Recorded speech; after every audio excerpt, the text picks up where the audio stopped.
Welcome po muli sa aking YouTube channel. Gagawa tayo ngayon ng ensaymada.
Natin siya ng cling wrap or malinis na towel. After 15 minutes po, ito na po yung ating dough. Lalagay na natin yung ating butter. Dapat po malambot po yung butter natin para mabilis po siyang humalo dito sa ating dough. Continue lang natin yung pag-beat or pag-knead natin hanggang sa magiging smooth na.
Sabihin hindi nyo po namasa ng maayos yung inyong dough. Ilalagay naman natin siya ngayon dito sa ating bowl. Nilagyan ko lang ng kunting oil, pati yung ibabaw ng ating dough. Then tatakpan natin, rest natin siya ng 1.5 hours or 1 to 2 hours, depende po sa humidity.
Na tapos nyo na siyang bilugin, tatakpan natin siya ng cling wrap. Then, rest natin siya muna ng 10 to 15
gamitin yon. Basta siguraduhin lang po natin na pag umalsa yung ating dough, sapat po yung molder na gagamitin natin, hindi po siya aapaw.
Tinapay.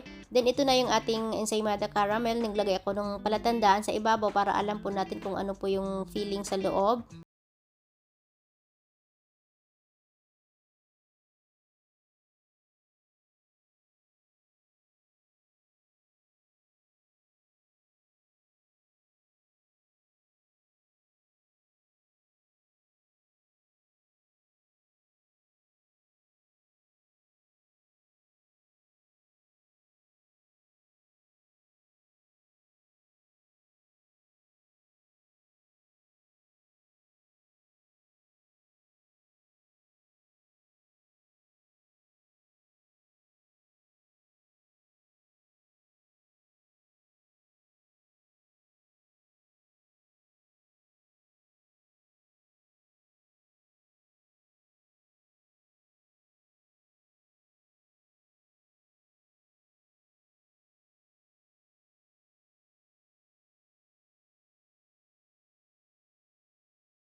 dalawa para magkasya po dito sa ating mini ensaymada. Then ganun lang din po, same lang din po sa pagbalot ng ating ensaymada. Para naman sa magiging presyo ng ating mini ensaymada, pag dito po, pag ibenta nyo po siya na naka-individual po, pwede nyo po siyang ibenta ng 25 to 30 pesos bawat isa. Pero kung ilalagay nyo siya sa box, pwede nyo pong i-add nyo po yung presyo ng box. Depende po kung ano po yung box na, anong size ng box na gagamitin nyo, kung ilang piraso po yung malalagay doon sa loob. Pwede po kayong mamili ng iba't ibang klase ng box, merong mahal, meron din pong mura. Ang importante po, isasalin nyo po yung presyo ng bawat box dun sa tinapay kung ilan po yung magkasya sa isang box. Yung presyo po na binigay ko guys ay nakabase po yun dito sa area ko kung magkano po yung bawat presyo ng sangkap na nagastos ko. Ang gagawin nyo lang po lagi, i-total nyo po lahat ng nagastos nyo bawat recipe. I-times 3 nyo lang guys, then i-divide nyo lang siya kung ilang piraso yung nagawa nyo. Ang total po nun, yun po yung magiging presyo ng bawat tinapay na ginawa nyo. Then, pwede kayo maglagay dito ng sticker para mas cute po tingnan yung inyong tinapay at kaakit-akit po siya sa mga customer natin. Ayan po, para maganda po siya tingnan. Then, maglagay tayo ng ribbon. Syempre po, yung ribbon natin, naka-add din po yan. Naka-add din po dun sa costing natin. Sana po may natutunan kayong bago ngayon dito sa ating video. Sa mga palagi pong nanonood at sa mga nag-subscribe po sa aking YouTube channel, maraming salamat sa inyo guys.